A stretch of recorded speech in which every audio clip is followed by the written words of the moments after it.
Olá, boa tarde, começando Mulheres Poderosas. Estamos recebendo aqui novamente, com muito prazer, a doutora Júlia Barani. Ela é psicoterapeuta e também empresária, diretora da editora Barani. Prazer tê-la de volta aqui, Júlia. Prazer estar de volta, Silvia. Eu queria falar um pouco ainda, porque muita coisa ficou para ser dita sobre nosso último tema, que são as psicopatias, né? Sim. E também depois entrar no assunto, quero que você fale da editora, e também para a gente entrar um pouco no assunto do dia de hoje, que é dia do Arcanjo Micael.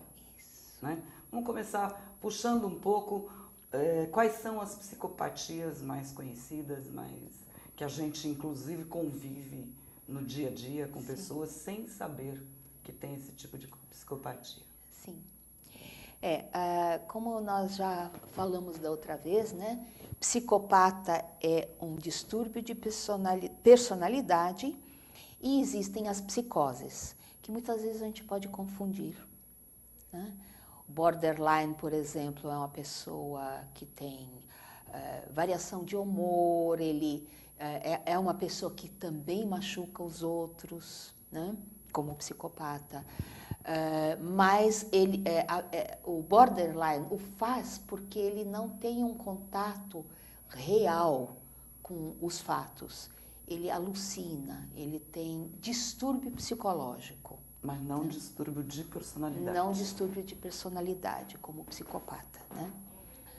Tem o histriônico, que tem também variações de humor e também pode machucar os outros, porque é uma pessoa que fica grudada nos outros, quer que os outros façam as coisas para ela, né? Tem o bipolar, né, que tem variações extremas de humor. Quando está tudo bem, quando está do outro extremo, pode machucar as pessoas. Né? Agora, e o narcisista que só vê a si mesmo, o centro do mundo é ele. Né? Agora, o psicopata tem um pouco de cada uma dessas, conforme a necessidade, só que ele faz tudo isso por crueldade, porque lhe dá prazer ver os outros sofrerem. E ao contrário das outras, o psicopata não tem cura, não é como é um distúrbio de personalidade, não existe uma cura, um controle com medicação, diferente dessas outras que a gente está falando, é isso. Isso. Existe a doutora Hilda, que teve um ambulatório durante 20 anos no HC, atendendo psicopatas, ela, depois de muita experimentação, encontrou a gabapentina, que abaixa um pouco o nível de excitação do psicopata, então ele não tem aquela gana em busca de alguma coisa que ele tenha prazer, né? Como perturbar os outros, machucar os outros e tudo mais. Né? Agora, sabe, Silvia, eu acho que o mais importante disso tudo é nós focarmos na vítima. O que a pessoa faz quando ela está numa armadilha dessas? Primeiro, como identificar um psicopata? Sim, E quais os números hoje? Tem-se números? Qual a porcentagem da população? Quantos psicopatas você tem algum número para a gente ter uma? Sim, e há um número que assusta, porque é de 3 a 5% da população. Bastante. Né? Como a doutora Hilda também dá esse exemplo, né? Você já viu alguma pessoa com vitiligo? Já, algumas pessoas. É a mesma porcentagem de psicopatas. Então, inevitavelmente, você já teve contato com pelo menos um. Né? E não sabe. Porque eles camuflam. Eles têm as mesmas reações, ou aparentemente as mesmas reações de que todo ser humano normal. Como eu identifico esse psicopata? Primeiro tem que saber que existe, porque a gente não imagina que no meio de nós andem criaturas desse tipo, né? Criaturas que não têm, eu até chamo de criatura porque o ser humano é caracterizado pelo sentimento de empatia, amor, compaixão, responsabilidade. Todos nós temos pelo menos um pouco desses sentimentos. O psicopata tem ausência total. Total disso, mas ele finge. E como ele finge muito bem, isso é uma especialidade do psicopata, você pode confundir, né? O psicopata pode até chorar e não é lágrima verdadeira, é uma lágrima teatral, né? Então, como você detecta? Observando muito de perto, primeiro, a história de vida dele, né?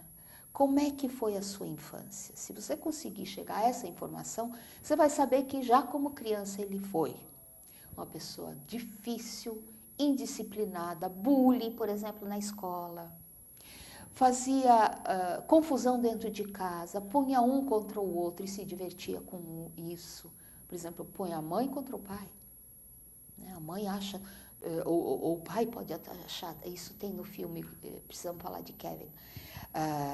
O pai acha que a mãe está exagerando, que o filho é uma maravilha. Né? Porque com o pai, ele é uma criança exemplar, mas com a mãe ele é uma pessoa isso totalmente já é uma ao contrário. forma assim, muito elaborada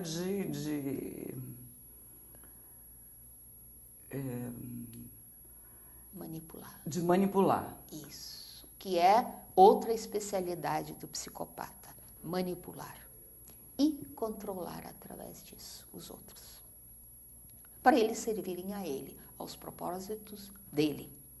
Porque o psicopata é o centro do universo dele. Só existe ele, os outros são meros elementos da paisagem ou seres que estão a serviço dele. Agora, voltando um pouquinho, o que acarreta essa psicopatia? Já se sabe? Esse distúrbio de personalidade nasce assim, se transforma ao longo do tempo? Como é que é isso, Júlia? Nasce assim. Ninguém se torna psicopata.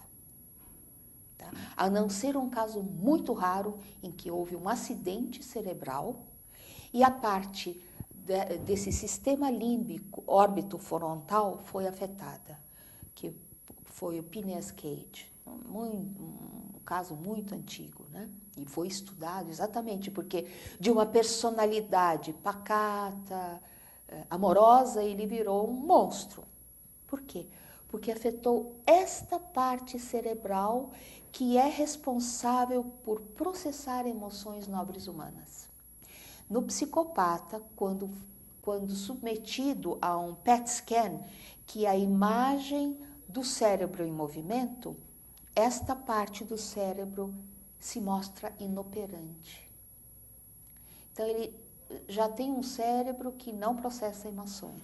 Então, a gente pode dizer que é um distúrbio de personalidade Sim. advindo de um problema físico, mental. Sim. Se a gente pensar que o físico é que determina tudo, eu posso falar isso. Mas se a gente pensar que quem habita nesse físico é que determina tudo, aí não é o físico, e sim quem veio para esse corpo desse jeito, né? Nossa, que loucura isso. E agora a gente tem uma ideia de que os assassinos em série que são os psicopatas, né? Quando a gente fala em psicopata, a gente já pensa já em um ser humano matando o outro, fazendo ruindades físicas, enfim. E vai além disso, né? Ele não precisa exatamente matar o outro para determinar que é um psicopata. Né? Claro, esse é o caso extremo. E, em geral, são os psicopatas menos inteligentes porque eles se deixaram pegar pela polícia. Porque a grande maioria está aí solta e a gente nem sabe. E pode chegar a matar. Você comentou vai lá atrás, pesquisa a infância, mas vamos dizer que você tenha no seu ambiente de trabalho uma pessoa que seja de difícil convivência e você acha de um comportamento bastante estranho, mas não dá para pesquisar porque o seu contato com ele, embora diário, é superficial. Isso. Como é que a gente vai caracterizar esse psicopata? Tá. Conduta. Psicopata mente, que é uma forma de manipular os outros através da mentira. Mesmo quando não precisaria mentir, ele mente, porque isso lhe dá prazer, sabe? Puxa, consegui minha mentira ser aceita como verdade. Né? Então, um psicopata tem um currículo cheio de mentiras. Ele pode ser pego na mentira entre uma afirmação e alguns dias depois outra totalmente contrária àquela que ele falou antes. Né? Se você observar, você vai pegar o psicopata na mentira. E o que acontece quando você o confronta, né? Ou ela, tem mulheres também, o psicopata não se sente mal em ter sido pego na mentira. Né? Ele desconversa, ele arruma uma desculpa, ele vai, fala de outra coisa, escapa como um sabão, né? Assim. Porque o psicopata não tem remorso, não tem arrependimento, não tem noção de moral. Para ele tudo bem falar mentiras. Isso não é uma coisa ruim, porque não tem senso de moral. É uma criatura amoral, não é imoral. Quando você transgride algum preceito moral e depois se sente mal. Puxa, eu fiz isso, não devia ter feito. O psicopata jamais sentiria uma coisa dessas. Eu fiz, gostei de fazer e vou fazer de novo quando quiser. Né? É assim, psicopata. E ele se acha superior aos seres humanos. Esses seres humanozinhos ainda que sofrem com emoções. Eu não tenho nenhuma. Portanto, além de não poder ser curado fisicamente, se pudesse, ele não ia querer, ele não quer mudar. Ele gosta muito bem de si como ele é mesmo. E ainda por cima se acha superior. E no nosso local de trabalho é aquele que está em constante mentira, como você falou, é o que puxa o seu tapete. Isso. Sempre de forma muito sutil e inteligente. Isso. Né? Quais as outras características aí que você ele arquiteta planos, né? Presta atenção em como essa pessoa fala. Tem muito eu, meu, minha, porque está tudo centrado nele. Então ele vai usar esses pronomes o tempo todo. Vai falar de si. Pouco importa o outro. Pode falar um pouco do outro como estratégia. Ai, eu me compadeço tanto daquela criatura porque pobre. Porque é tudo muito elaborado. Né? Então, você pode perceber, às vezes, também reações emocionais que ele finge incompatíveis com a causa. Isso também você pode perceber se você for uma boa observadora.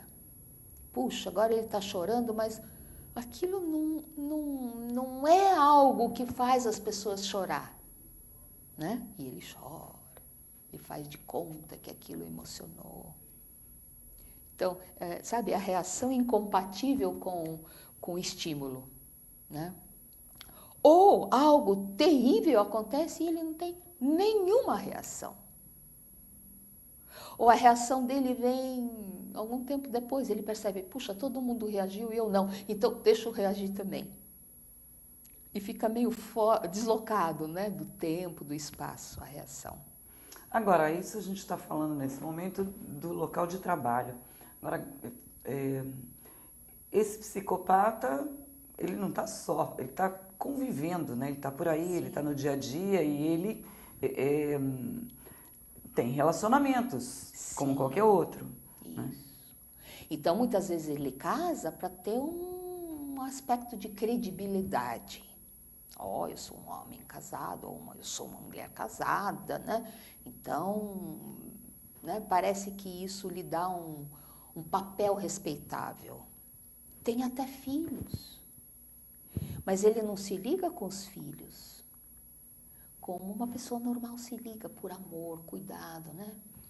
Pode fingir, mas de vez em quando, e outras vezes não está nem aí. A mãe, por exemplo, uma mãe psicopata é capaz de deixar aquela criança chorando de fome e ela não está nem aí, capaz de largar a criança no berço e ir por aí atrás de homem, porque principalmente mulher psicopata e os homens também, eles têm o instinto sexual muito forte, que nem bicho, vai atrás.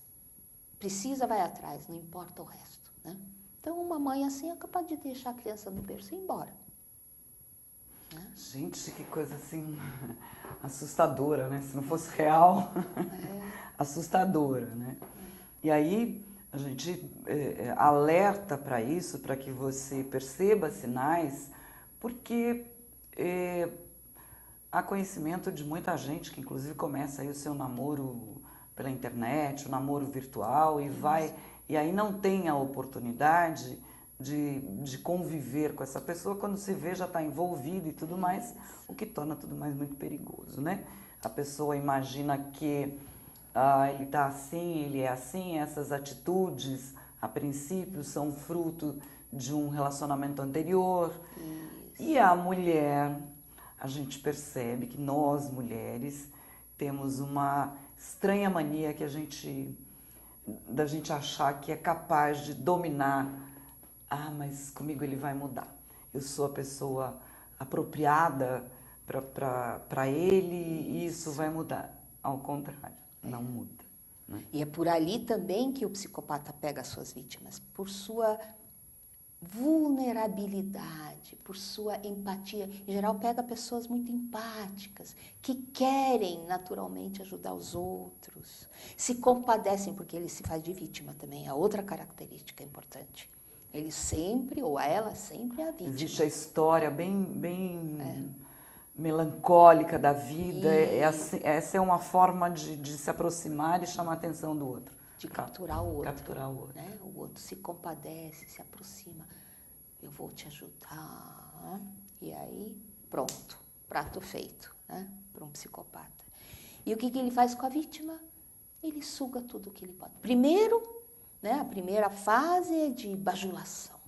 Ele faz a vítima se sentir o centro do universo. Seja parceiro amoroso, seja um chefe, qualquer pessoa. Olha aí, gente, presta atenção nessas fases que eu acho muito importante, isso que a doutora Júlia está falando, porque são etapas que você que está aí assistindo a gente vai com certeza, porque da outra vez ela foi falando e eu fui identificando pessoas as quais eu convivi, então presta muita atenção nessas etapas aí. Então a primeira etapa é bajulação, elogios, atenção, assim, exagerada. Você nunca recebeu tanta atenção quanto você está recebendo desta pessoa agora, né? Nesse momento ele vai ganhar a vítima. Vai ganhar a vítima. E pega por onde? Pelo nosso afeto, pelo nosso amor. Ele faz a gente gostar, amar. E é quando nós estamos mais vulneráveis. Quando você está apaixonada, você está totalmente vulnerável, não é? E aí você não consegue mais enxergar. Apaixonou-se e é um dos vínculos mais fortes que o ser humano tem, que é o vínculo afetivo, e no relacionamento amoroso é o amor, a paixão pelo outro. É o vínculo mais forte que você tem. Então ele te pega por ali. Você está apaixonada, pronto, está sob o poder dele. Essa é a primeira fase. Conseguiu fazer você se apaixonar ou gostar ou se ligar afetivamente, pronto, você conseguiu entrar na sua vida. Isso. Esse é o primeiro passo. Gente, é importante porque os passos são sempre iguais. Serve para todo mundo, é um script. Né? Aí, a segunda fase, ele começa, ou ela começa a tirar coisas de você. Né? E você vai dando, porque você está apaixonada, você gosta da pessoa. Está envolvida. Está envolvida afetivamente. Puxa, eu preciso de tal coisa, você pode me ajudar? Você ajuda. Preciso de tal outra coisa, você faz isso para mim, você faz. Você está, né? Está aberta. indefesa nessa fase, né? E aí a pessoa, ele ou ela, vai tirando tudo de você, vai tirando. Relacionamentos, dinheiro. Se você tem dinheiro, nessa fase você perde tudo. E ainda você que dá. Né? Não é que ele rouba. Não, você que ele dá. Ele te induz a É. ir dando para você, Né? tudo que tem. E vai dando. Capaz de passar a sua casa para o nome dele, a sua conta bancária, essas coisas todas acontecem nessa segunda fase, né? E ao mesmo tempo ele vai tirando todo o seu sistema de suporte. Família, amigos que poderiam talvez alertar você. Ele Todas vai as pessoas afastando. que são vistas como um empecilho, ele tem uma forma para que você se afaste. E você ainda não percebe nada. Nessa fase você não está percebendo nada. Aí na terceira fase, ele já tirou tudo que podia de você, ou ela. Então ele começa a achar defeito em você. Tudo que antes era elogio, agora se transforma em crítica, em ataques, em reclamações, né? Materialmente já acabou, nessa terceira fase, psicologicamente ele vai te detonar completamente. Isso, detona, ele não mata fisicamente, mas mata emocionalmente e psicologicamente, né? Tem aquela famosa técnica que eu chamo de salada de palavras. Discute, discute, discute, depois que terminou tudo aquilo, você pensa, mas do que se falou finalmente? Um monte de palavras assim, pareciam lógicas, mas não tem lógica nenhuma, né? Algum assunto que você discutiu um dia com essa pessoa, pensou, puxa, chegamos a alguma conclusão. E você até cede, você não fez nada, mas ele diz que você fez, então você até pede desculpas. Só para a coisa ficar bem, porque você quer voltar àquela primeira fase maravilhosa que você viveu, né? E você fica pensando... Você acha que cedendo um pouquinho, você vai voltar para aquela fase. Isso. E a mulher é tão fácil para fazer isso. E o homem também, né? Ele quer de volta aquela mulher maravilhosa, fogosa, sexualmente fantástica. Ele quer de novo aquilo. Mas, infelizmente, aquilo nunca mais volta. Volta em pequenos flashes, que são manobras para te manter Desde que mais... seja do interesse dele. Isso. Ou dela, né? Manobras para te manter, né? Porque logo em seguida vem a outra mão que machuca. Uma mão agrada e a outra machuca. E você fica entre essas duas coisas. O que vem agora? Né? E é assim, você se sente enlouquecer, literalmente. Né? E a sugação de energia que ele faz, é um vampiro emocional, né? Vai te tirando energia vital. Você até fisicamente começa a definhar. Né? E aí, o perigo nessa fase é a criatura te levar ao suicídio. Eu duvido que haja alguma vítima, né, ou sobrevivente, gosto de chamar de sobrevivente, de psicopata que não tenha chegado nesse ponto, depois de um envolvimento bem mais íntimo, né, com o psicopata. Nesse estágio, a vida fica um inferno, tamanho, que a pessoa acha qualquer coisa melhor do que continuar, né? Então, muitos suicídios aparentes podem ter sido provocados por psicopatas. Né? O psicopata que levou a pessoa a esse ponto. E aí, depois, a quarta fase é o descarte. É quando não tem mais nada para sugar. E aí joga fora.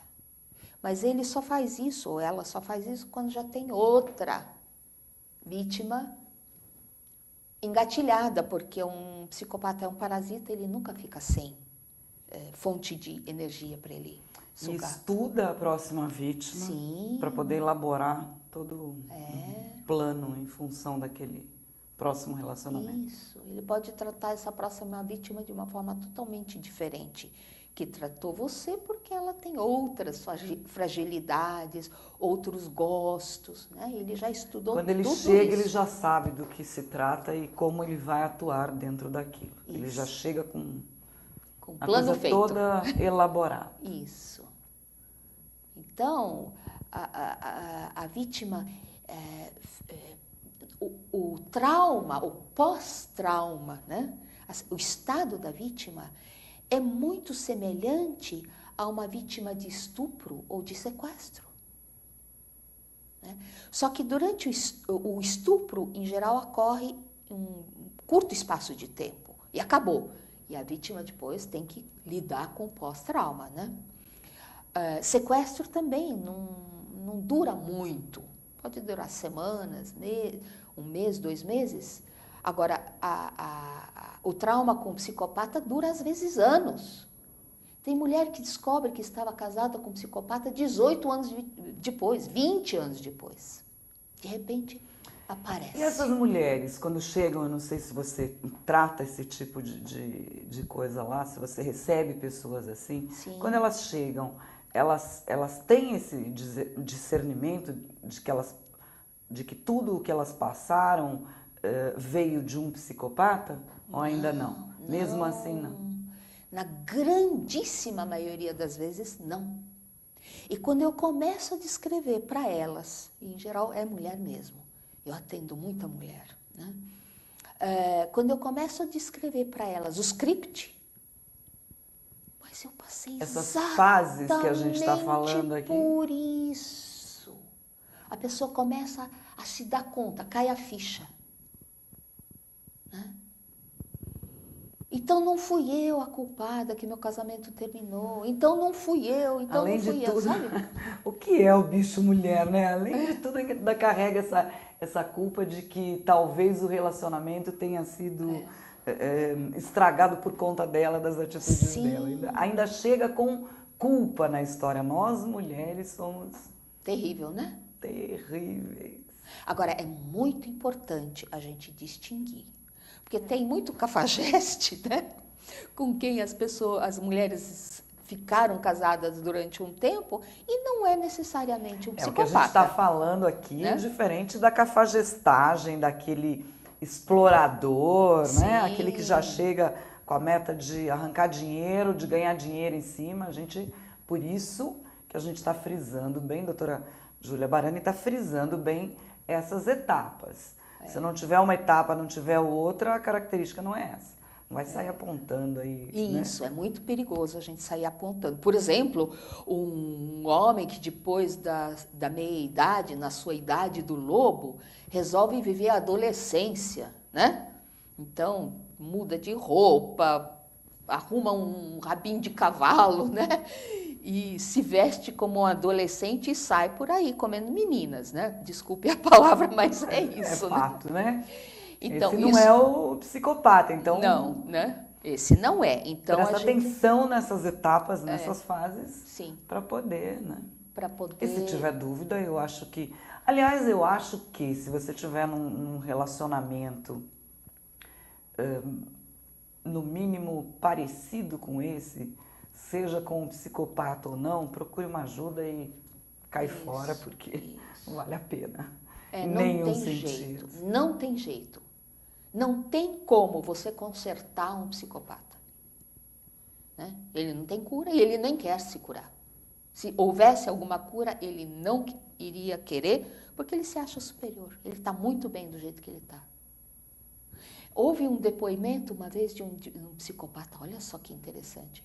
Ele escreveu uma carta para uma das pessoas que tem vários sites, né? Então eu vi essa carta.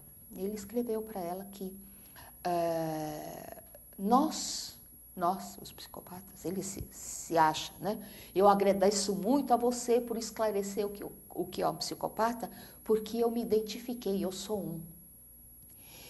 E nós Os psicopatas somos o futuro da humanidade, nós somos seres superiores. Ele escreveu isto exatamente.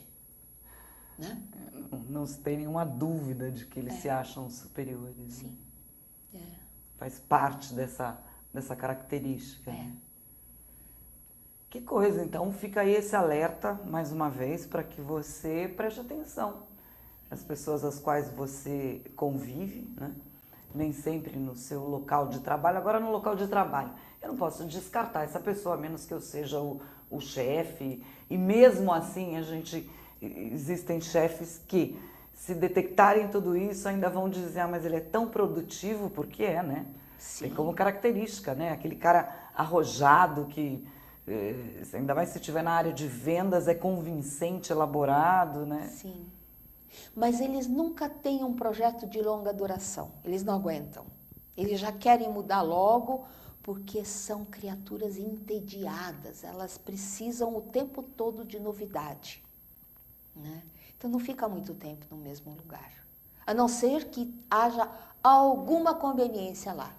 Sabe? Ainda tem onde sugar, ainda tem onde controlar, aí fica. Incrível, né? A gente assusta até, mas é um fato, é uma realidade a qual a gente convive, que se você começar a prestar atenção, você vai perceber que é maior o número do que a gente imagina. Eu vou pedir um break agora, pode ser, Suíte? Os meninos...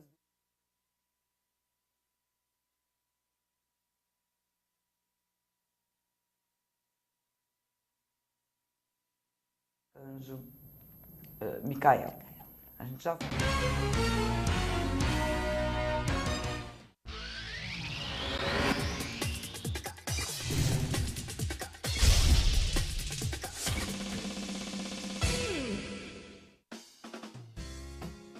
Você já ouviu falar na Lei de Zoneamento? Ela está em discussão na Câmara de Vereadores e existe para planejar melhor a nossa cidade. Definindo como vai ficar a sua rua, o seu quarteirão, o seu bairro, dizendo onde pode ter comércio, moradia, emprego ou áreas verdes. Quer saber mais? Acesse o nosso portal. Participe, uma cidade melhor também passa pelas suas mãos.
Olá, eu sou João Carlos Bondan e apresento aqui na UTV toda segunda-feira, a partir das 14 horas, o programa Saludes, com o apoio da Quantum Bio.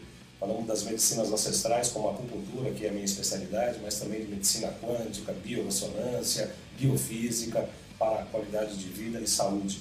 Venha com a gente toda segunda, às 14 horas, aqui na UTV.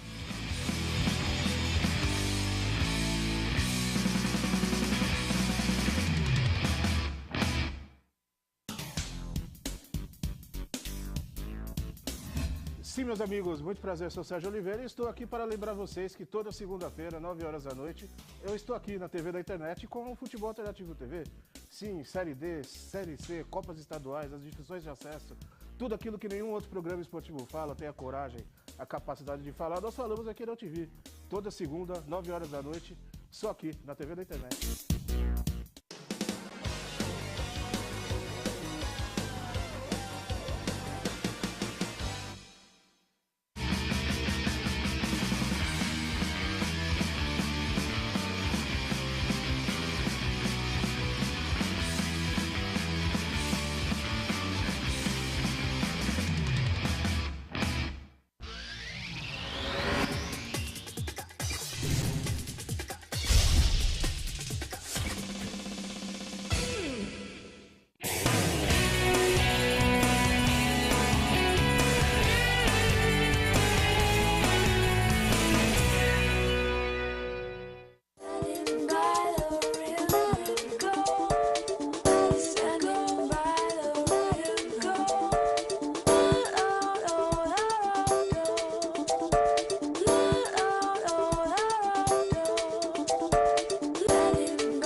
tem jeito. Eu me encanto ainda, depois de tanto tempo no ar, com essa nossa vinheta de abertura e os meus convidados também, né? Uma representação, assim, de todas as mulheres, incrível. De volta aqui, conversando, nosso bate-papo, com a doutora Júlia Barani. Antes de ir para o intervalo, a gente estava falando do psicopata, todas as etapas e fases para se identificar um psicopata. E agora eu queria tocar no assunto. Queria saber um pouco da sua... Eu não me lembro se da outra vez que você esteve aqui a gente acabou falando, ou se não deu tempo, da editora. Sim. A editora Barani, sim, que você é diretora. Queria que você falasse um pouco qual o segmento, sim, em que a editora atua. Conta um pouco pra gente, Júlia. Tá bom. Bem, eu sou editora faz muito tempo, né? Desde a editora Mercúrio, que eu atuo com livros. Lá eu fui diretora editorial e na Barani também. E o meu objetivo é abrir janelas para o mundo, como eu chamo, né? É um lema. Livro é uma janela que você abre, tanto para o mundo dentro de você quanto fora de você. E livro para ser livre também é outra frase que eu uso. E como é verdade, né? Incrível. Você livra e você liberta e você também se torna livre ao libertar o outro. E a mesma coisa com o livro, né? Quando você abre a janela, você também se liberta. Se liberta da ignorância, dos preconceitos, da falta de cultura, da falta de conhecimento, né? Então, eu sempre escolhi os livros com esta ocupação, né?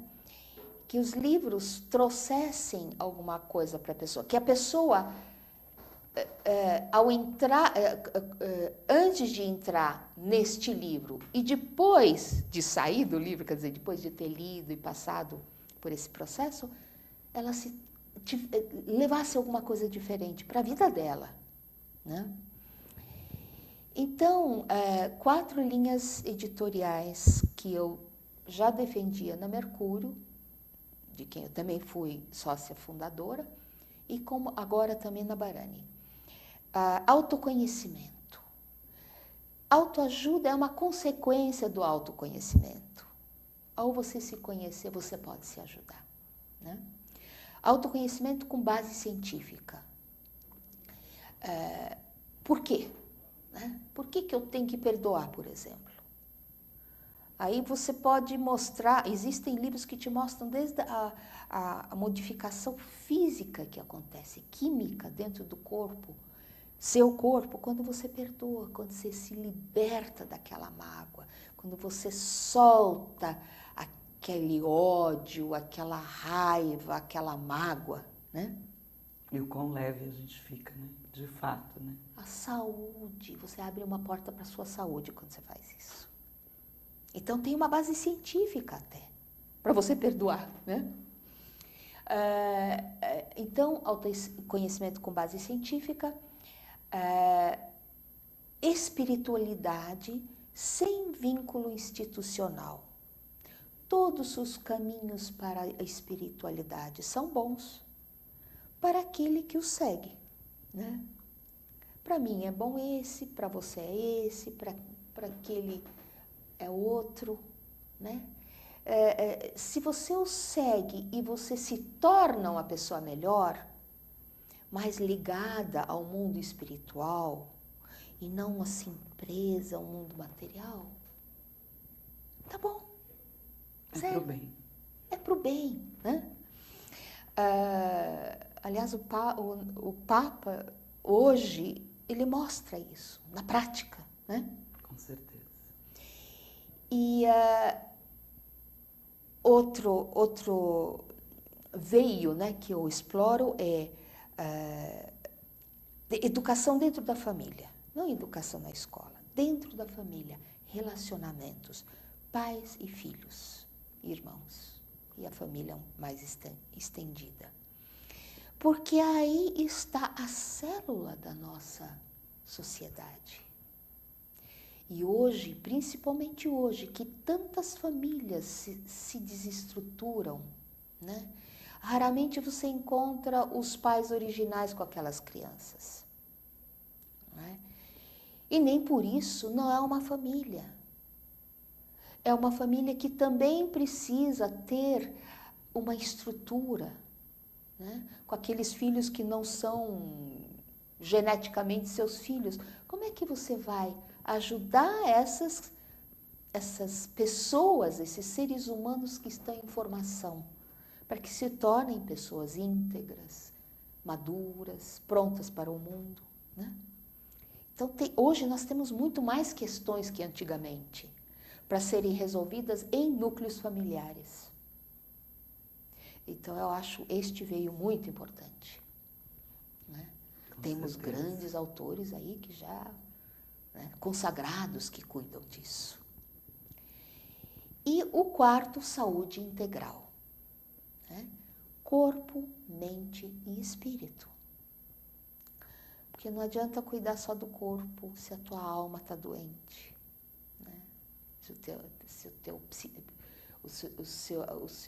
A sua mente não está bem. Aliás, está tudo interligado. Você não fica fisicamente saudável se você não tiver uma alma saudável, um modo de pensar saudável e um espírito saudável. São duas coisas que caminham extremamente juntas. Tudo junto. A harmonia, né? Quantas vezes hoje já se fala da psicossomática, né? Você conserta um modo de pensar, o seu modo de pensar, os seus sentimentos, e aí o seu corpo também fica curado. Que bacana. Os últimos lançamentos da editora, você lembra assim? Sim, sim. O último que eu publiquei num congresso de um médico chama Síndrome do Pânico Tem Cura, de Dr. Antônio Marques. Sem remédios. Ele dá saídas para isso sem remédio. Quero esse livro. Tem pessoas do meu convívio, vou anotar isso depois. Quero. Que bacana, que trabalho bárbaro. E dá para conciliar tudo. Dá, porque além disso eu sou psicanalista e atendo as vítimas de psicopatas, principalmente, mas em geral mulheres doídas, machucadas, que precisam se levantar e voltar à vida, né? Ai, meu Deus, dá até um aperto, né, de pensar, nós mulheres. Agora eu queria falar um pouco do dia 29 de setembro, dia do arcanjo Micael. Isso. A gente estava comentando antes de entrar do ar, queria que você falasse um pouco da importância. Quem é esse arcanjo? Isso. Dentro da grande tradição espiritual de várias linhas, né, nós temos 4 festas anuais importantes, né? Hoje é o Natal, porque é uma festividade cristã, mas já vem de outras festas que se transformaram em festa de Natal, que é o arcanjo Gabriel, porque é o arcanjo que anunciou, né, Maria. Tem o Rafael, tem o Uriel e tem o Micael. E o Micael é, nesta época agora, para nós entrada de primavera, no hemisfério norte, outono, entrada para o inverno, né? Mas, na verdade, o arcanjo Micael, ele é o arcanjo da nossa época. Porque o que ele faz? Uma imagem típica de arcanjo Micael é ele dominando o dragão com uma lança ou uma espada, né? Ele não mata o dragão. Ele domina o dragão. E o dragão é o representante do mal, né? Então, o mal, principalmente na época de hoje, ele precisa ser reconhecido. Porque o mal sempre se disfarça de alguma forma, né? Com certeza, que tem muito a ver com o bloco anterior, com o assunto do qual a gente estava falando. Isso, né? Ele pode aparentemente ser um bem quando não é. Então, ele precisa ser reconhecido e precisa ser dominado. E quem quem domina este mal? Tanto fora de nós quanto dentro de nós. Nós temos o bem e o mal dentro de nós, né? Ambos são necessários para o reconhecimento de um e de outro. Isso. Nós não enxergaríamos a luz se não houvesse a escuridão. No nosso mundo é assim. Você não enxergaria a tristeza se não tivesse a alegria, né? Tudo é dual. E assim também o bem e o mal. Porque nós fomos expulsos do paraíso, né? Segundo uma tradição bíblica, mas essa tradição existe em outros livros sagrados também, em que o ser humano está diante da necessidade de escolher. E ele não vai saber escolher se não reconhecer o bem e o mal. Qual que ele escolhe? Então essa é a importância desse arcanjo Micael nas nossas vidas. Isso. E o que faz você escolher? Né? O que faz você dominar o mal? É a sua consciência, é você, né? Ereto. O doutor Antônio Marques tem uma imagem muito bonita para isso. Ele fala que o bastão é o seu eu, é você, totalmente presente.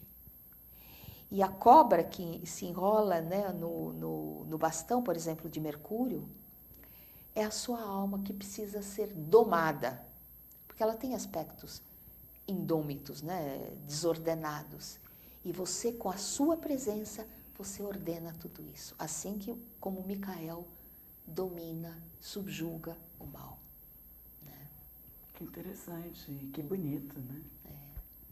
E aí nós temos no nosso, nas nossas tradições culturais, a Cosme e Damião, por exemplo, que foi festejado no dia 27, domingo. Né? Cosme e Damião tem a ver com cura. E quando você domina o mal, você dá oportunidade para a cura. Né? Você não permite mais o mal te dominar. Então você se torna uma pessoa saudável, espiritualmente, psicologicamente e, consequentemente, no físico também. Olha o significado profundo da cura em Micael. E não é à toa que nós temos Cosme e Damião. Tem algumas coisas que acontecem ao mesmo tempo, né? E significam e se complementam, né? No caso, Cosme e Damião e Micael junto. Incrível. Né? Vale uma vela para o anjo no dia de hoje. Sim. Né? A luz, a representatividade da luz. Sim, né? Isso. E uma oração. E as crianças, Cosme e Damião trazem as crianças. E o que é a criança em nós? Né? A criança é aquilo que ainda é quase sem pecado, né? Como se fala.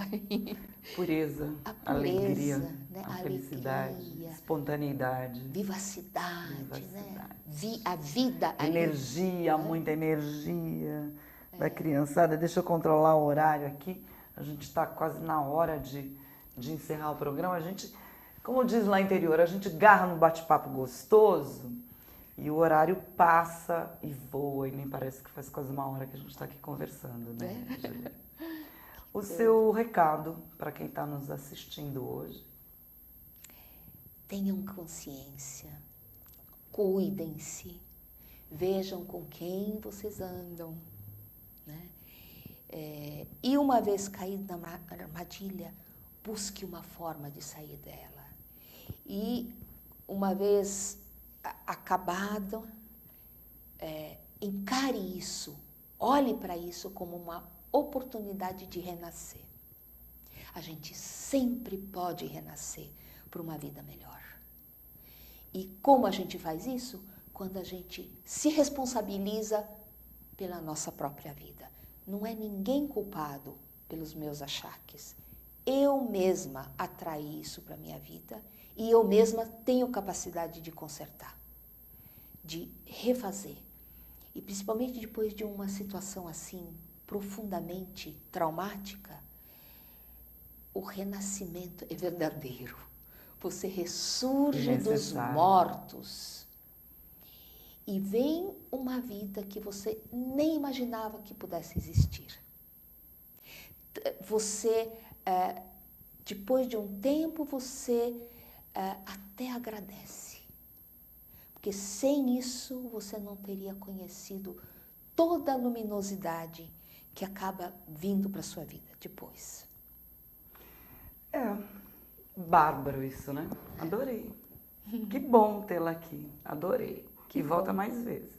Sim, Combinadíssimo. Combinado. Isso me lembra de uma frase, hoje eu vou terminar. Eu sempre vou pensando assim para minha despedida do programa, eu vou pegando trechinhos da conversa, do bate-papo, vou elaborando uma frase de efeito para o final. Hoje eu lembrei de uma bem popular, foge um pouco o meu estilo, mas acho que tem tudo a ver, combina e bem descontraída. Não se esqueça que todo chute na bunda te leva também para frente. Faça uso disso. Aqui a gente encerra. Semana que vem estamos de volta com um tema, com um bate-papo gostoso para você. Que a sua semana seja especial. Terça-feira que vem a gente está de volta. Beijinho, até lá.